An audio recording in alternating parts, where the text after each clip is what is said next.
Happy Easter! Hey, hey, fellow YouTubers. It's pretty much one of the favorite days of the year for me. I'd say it is my single most favorite day of the year. Happy Easter, everyone. It's kind of strange though. I'm 53, this might be the first time in my entire life that I'm not seeing family members on Easter. I might be driving up to my parents. I need to print something and I don't have a printer. But I did to my kids. I drove up some plastic eggs with chocolate and candy inside, and I hid them in their yard, and then went and knocked on their door, even though they're teenagers, and said, "Go get some eggs." All right. Well, I wanted to make kind of an extension, so I did that thing about my Harley, just all the different things, the likes and dislikes. And kind of to build on that, I thought, what is it about Harley that I love so much? And the only other vehicle that I really loved as much as this Harley that I have would be a 68 Ford Mustang that I had, 289 small block V8 coupe. I bought off a little lady. It was wonderful. And there's just something about the simplicity and the reliability, the heavy doors on an older classic car. So anything like pretty much I don't like 69.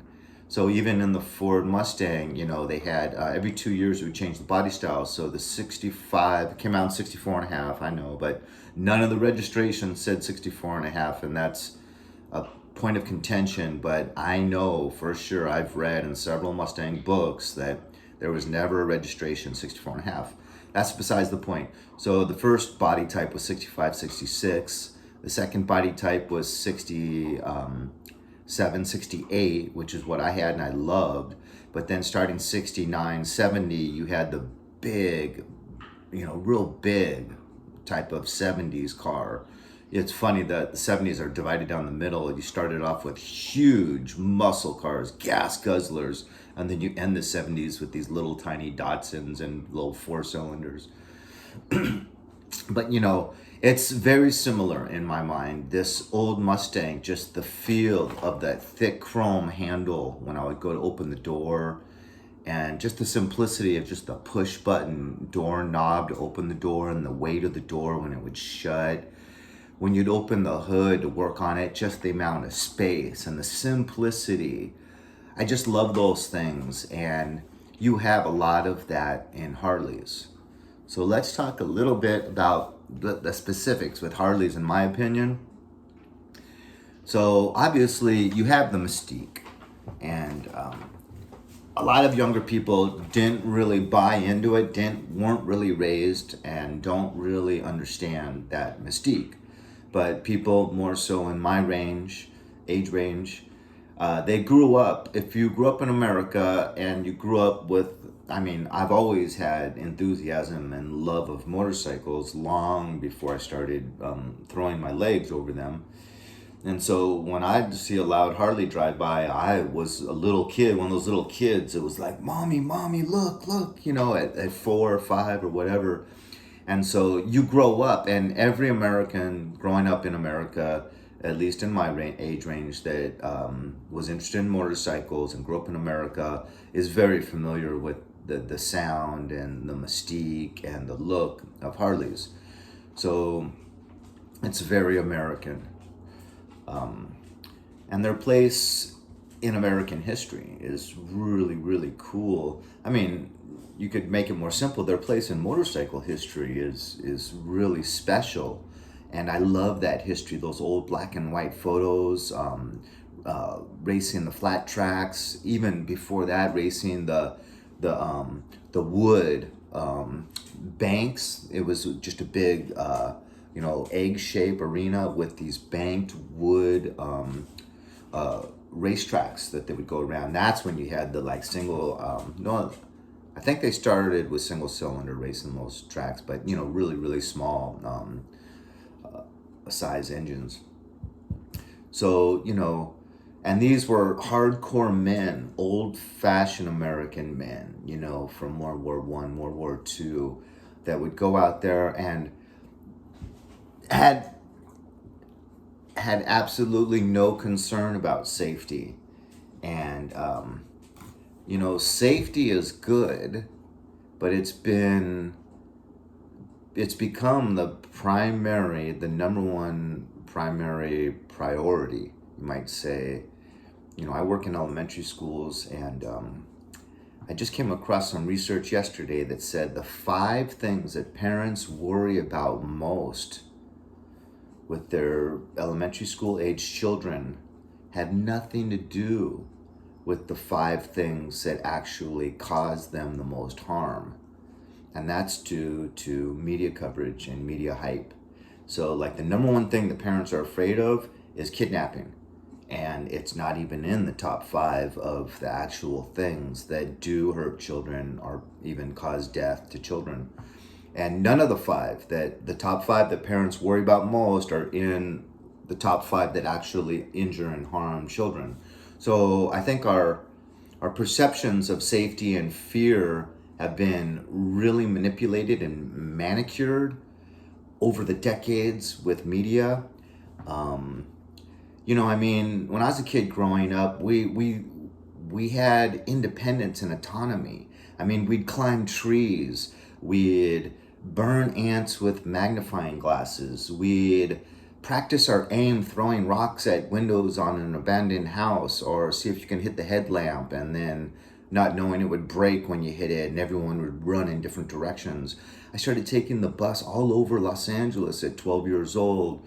We grew up in a different era, and it's just hard for me. I don't think it's the best for these kids to be so coddled in this little cushioned cocoon of safety. I think there's a lot to be said running and playing and skinning your knee and just going, I'm having too much fun to pay attention to that. I don't care if I skin my knee again, I'm getting back in the game. And just, they say, like, to quote Chuck Gines, hard times make good men, and easy times make soft men. I don't know. 70s were harder. There was a lot more violence, person-to-person violence. There was a lot more theft.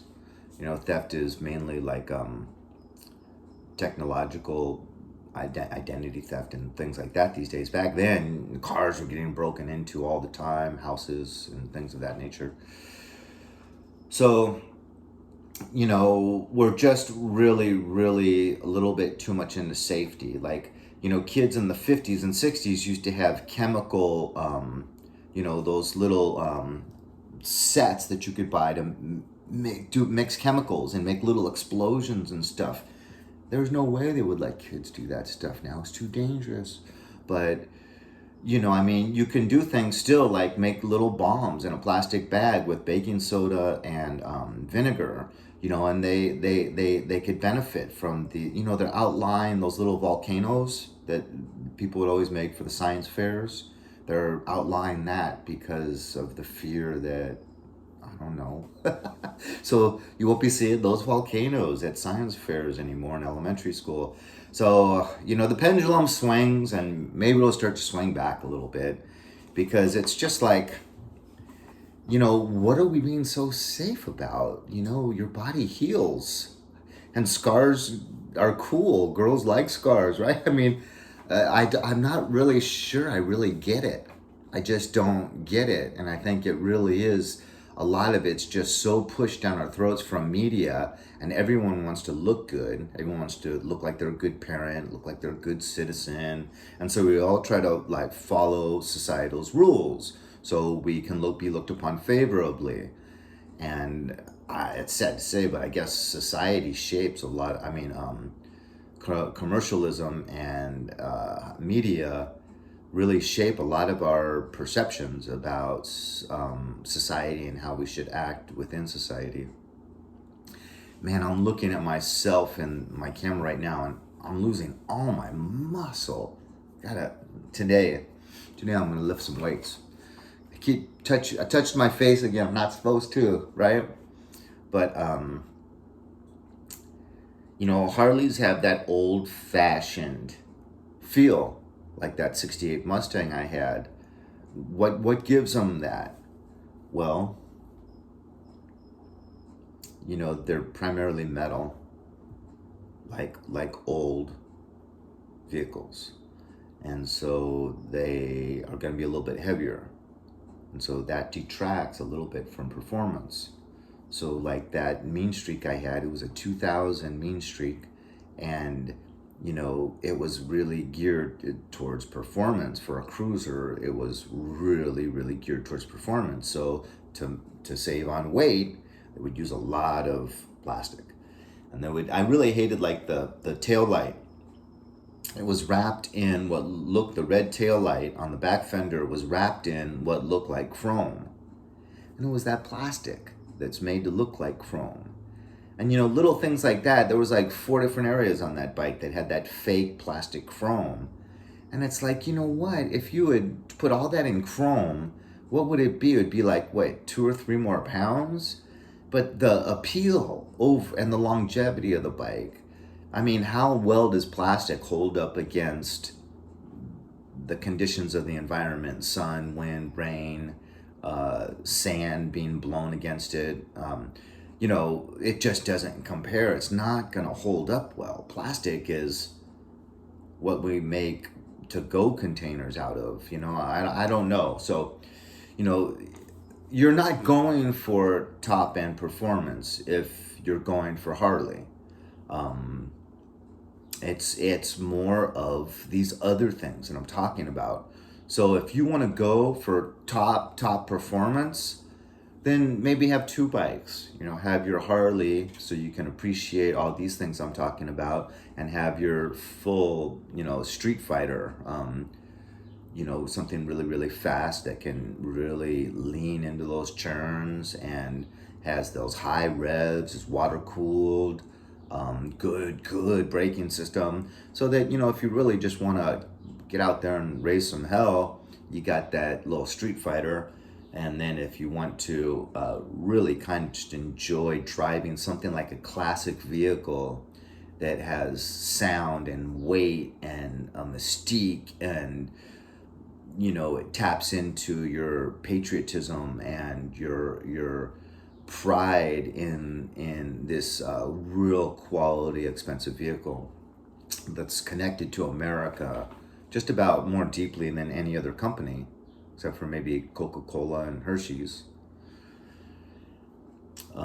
So they're air cooled, and Harley's made a few water cooled, like the V-Rod, and now the Pan America, and a lot of stuff that's going to be coming out is going to have more of these air cooled. But when you get an air cooled engine, it doesn't have to have the fins, so you're moving away from that nostalgia.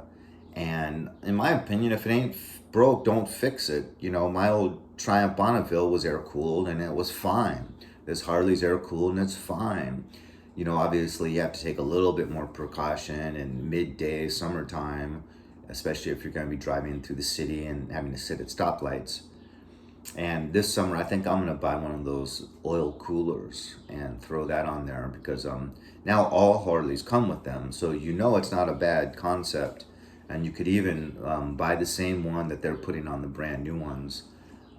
I like the black ones, and if I were to get one, I'd get not even mid-range, because they have a wide range of prices on these oil coolers, and I'd go for something top end, because I'd want it to not leak oil, and I'd want it to just be on there issue free for years and just become part of that engine and be trouble free. Okay, so I don't know, in the comments, anyone else that has found good ways to keep their twin cam engine cool, let me know, because they're notorious for running hotter than even other air-cooled Harley engines. They run one of the hottest. And I mean, I've seen my temperature when I've been stuck in hot weather just really go high on the oil temperature, like 290, 300, and that's not good to drive your bike too long at that with those temperatures.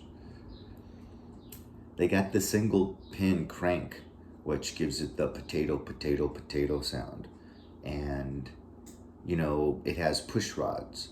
So the engine, Harley has choose. They know that a lot of their clientele likes the nostalgic feel and the old school, and the more torque in the engine, and so they're choosing to keep a lot of things from history of motorcycle engines that aren't as high performance. So some people, they'll say things like, can't Harley make a modern engine? It's like, well, they're going for the middle ground. So they're trying to incorporate as much modern stuff as they can without losing that historic potato, potato, potato, and air cooled and push rods. And I love that. I love all that. I mean, I love living in old places. I don't know if I'm reincarnated or something, but I have just a love of even doorknobs that are like the old fashioned doorknobs.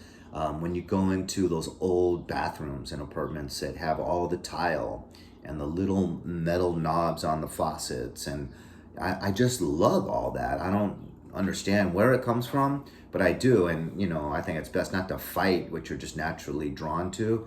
You just go with it. Because if it makes you feel good and you would find it attractive and you like it, surround yourself with it. There you go.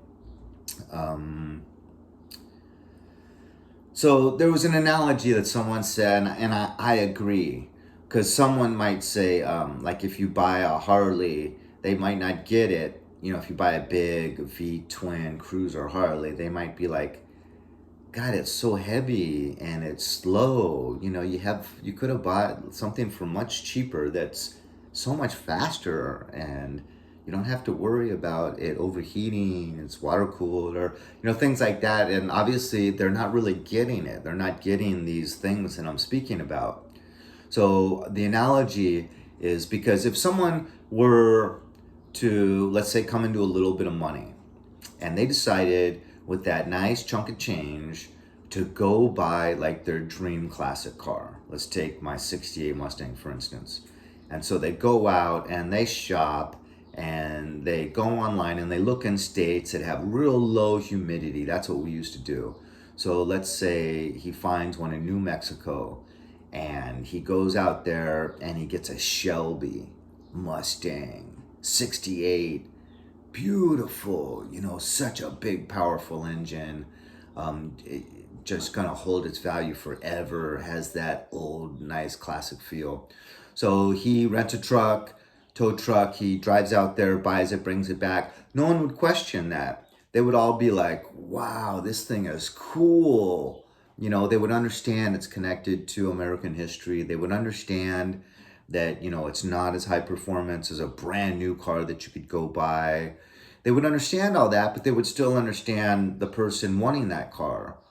So it's like that. It's like wanting to go buy a classic motorcycle, but with reliability, rideability, all the modern things that help make it perform fairly well. Not like the best performing bikes. But so it's like going out and buying a fully refurbished classic motorcycle that performs really, really well. And so I think that analogy could get some of the people that just don't get the enthusiasm over Harleys, could get them to kind of understand. Because a lot of car companies have done that. They've tried to make the Ford Mustang look a little bit nostalgic at times. The Bugs came out. The Volkswagen Bugs came out with the new version of the old Bugs. And so, but then they always try to make it, look modern also.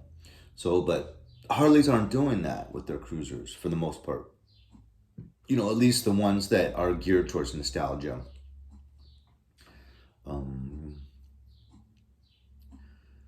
Okay, so this love of Harleys can be shown really well with Shade Tree Surgeon. So he's one of the most popular YouTubers on motorcycle enthusiasm and motorcycle stuff. So think about him. What does he have? He has pretty much one of the undisputed best current motorcycle companies, Ducati, and he has this multi-strata. And so you're talking about top of the line performance, top of the line, and smooth with handling, shifting, braking, all the modern amenities. He has a Rocket 3. I mean, the new one is like, my gosh, it's so beautiful and expensive. But he has the version right before that, so it's a modern bike. It's got, just globs of torque and horsepower. And I think when it came out, it was, probably one of three of the fastest production motorcycles in production. And what does he ride? All of his videos lately, he's choosing this 86 Harley, I think FXS. And that Harley, he likes to joke that it's ugly and that it's unreliable, but he loves it. And he takes that bike out much more than his other bikes. Now, lastly, and this isn't really about the motorcycle, but I have an affinity, I think, with Harley-Davidson enthusiasts, because I think that the average Harley-Davidson enthusiast appreciates simplicity.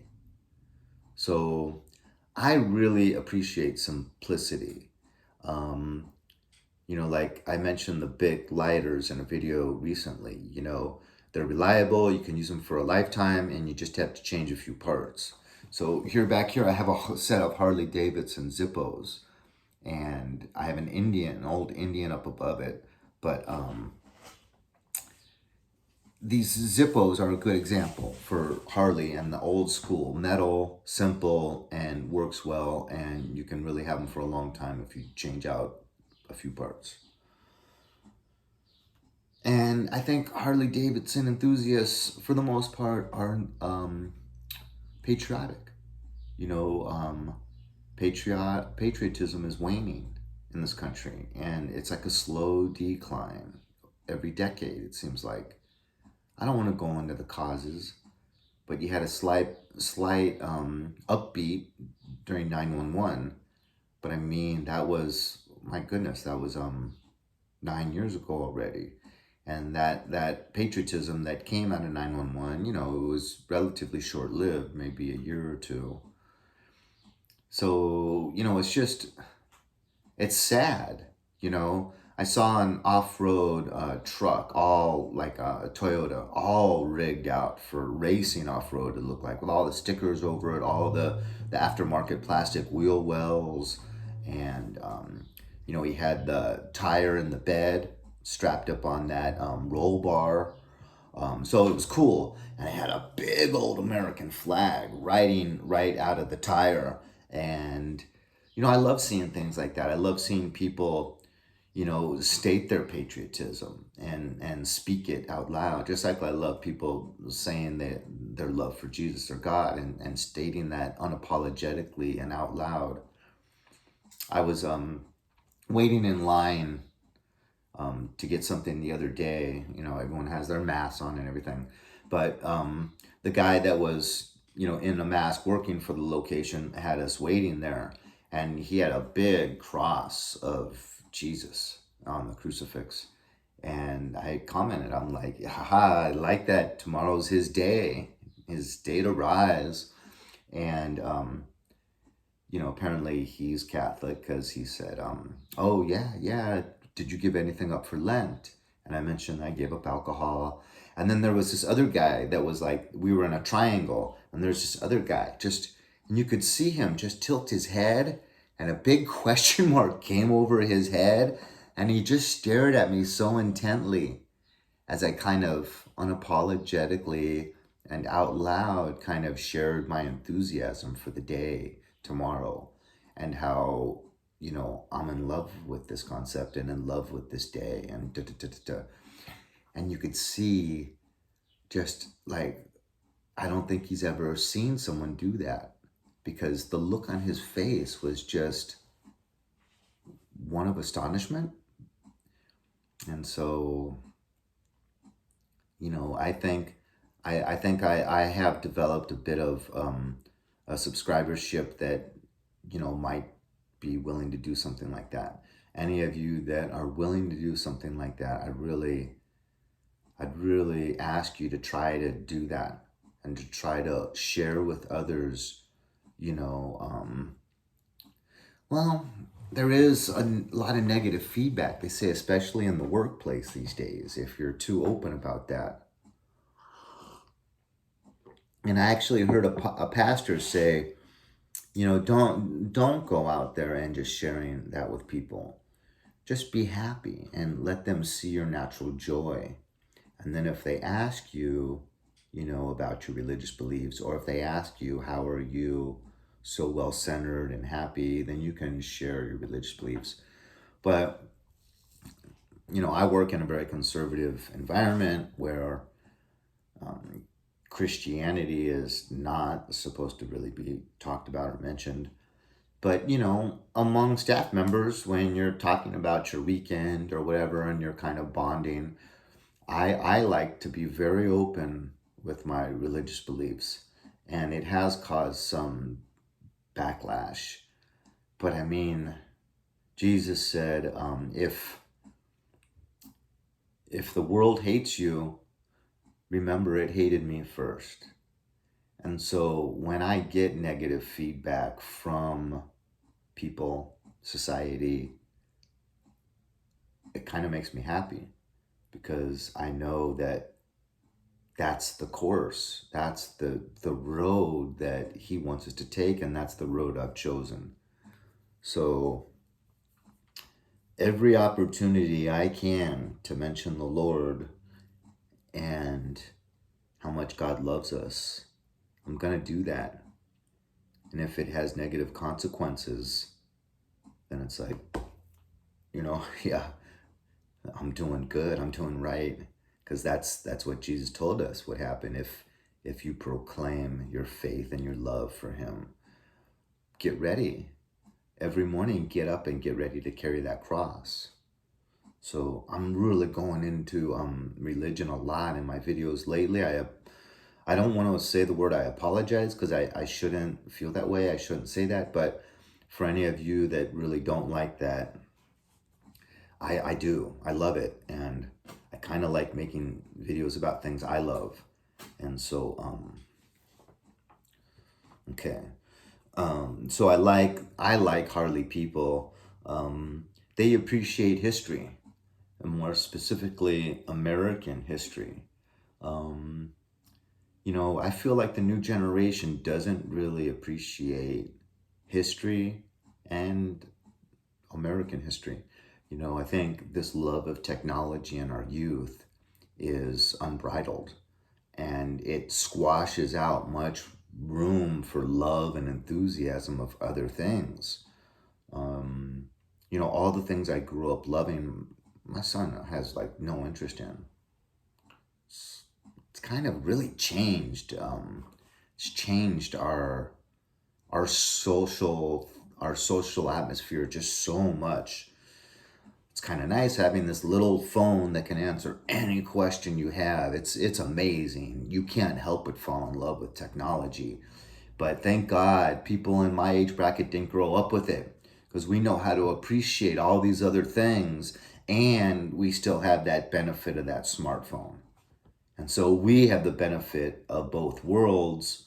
I feel like the millennials and the youth of today are missing out on so much of the climbing trees and throwing rocks and skinning your knee and, just getting together like as a 12-year-old with your two best friends and just roaming the streets with your skateboards or whatever, and just spending the whole day together doing that. Not even having a plan, just hanging out together and just going here and going there, and then going to the liquor store and buying a candy bar and, hanging out in front, just laughing and joking with each other as you eat your candy bar. I don't really see enough of that anymore. And when I do see it, when I drive down a neighborhood street and I see a group of kids playing a game of stickball or basketball, even like hockey with rollerblades. I love it. We used to see so much more of that. Cars driving through residential streets would quite frequently have to slow down for a football game that's taking place right in the middle of the street. It doesn't really happen very much anymore.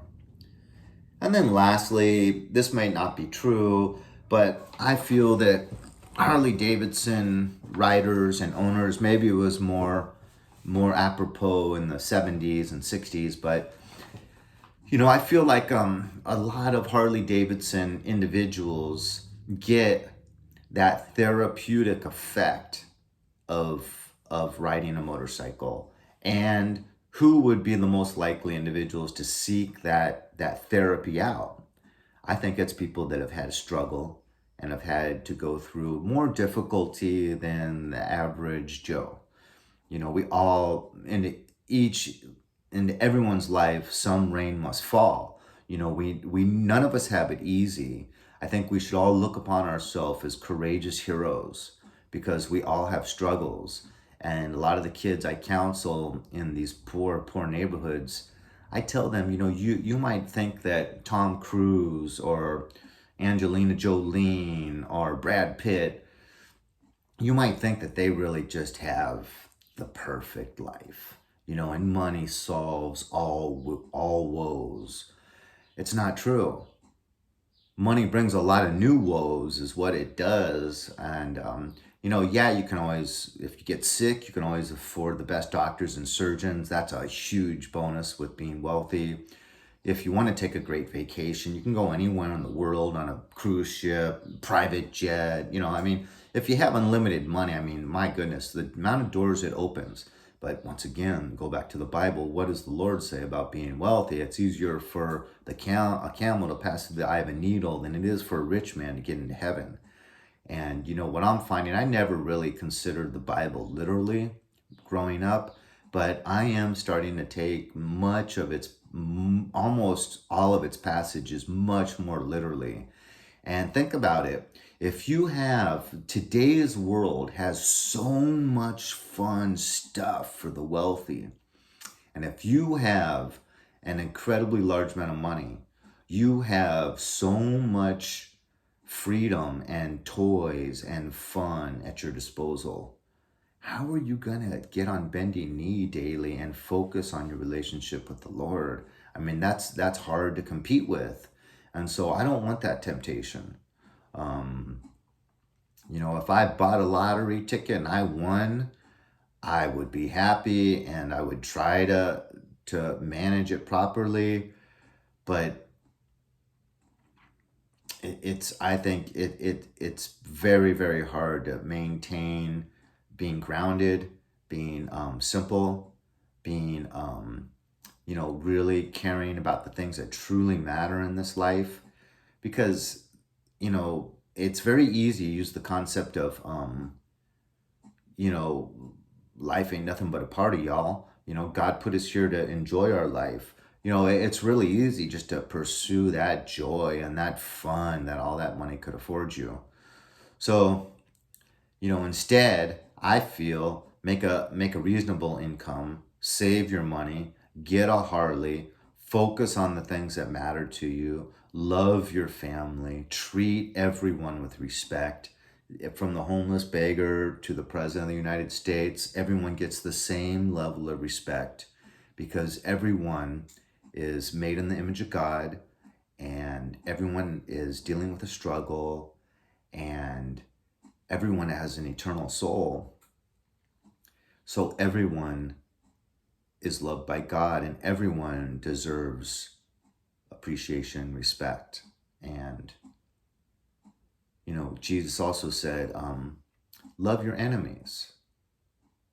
If you only love those that love you, what good is that? That's easy. Anyone can love the people that treat them really, really well and shower love upon them. That's easy. So love your neighbors, pray for your neighbors. That is so, pray for your enemies. That's so powerful.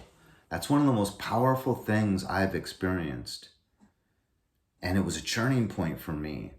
I now, in my prayers, I thank the Lord for that African American family that spit racism in my face for 7 years, because it gave me an opportunity to show the Lord that I can try to please him better than many. Because how many people pray for the people that shovel the most abuse upon them? That's your opportunity. Take those individuals and pray for their well-being. Pray for their heart. Pray for them to gain some awareness of the things that Jesus spoke about when he was down here on earth. This is just such a good day.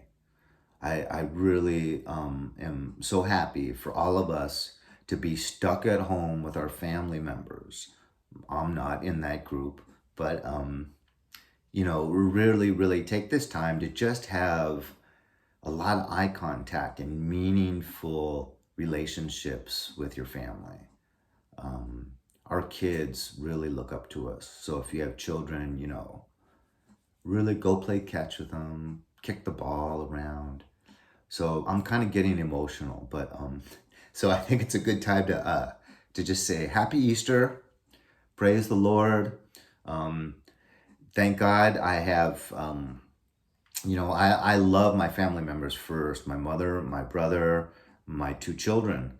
But if, taking that out of the equation, I love my dog, my Harley. I love my dog and my Harley. So family first, country, dogs, and Harleys. Yeah. All right, you guys. God bless. Have a good day. Happy Easter.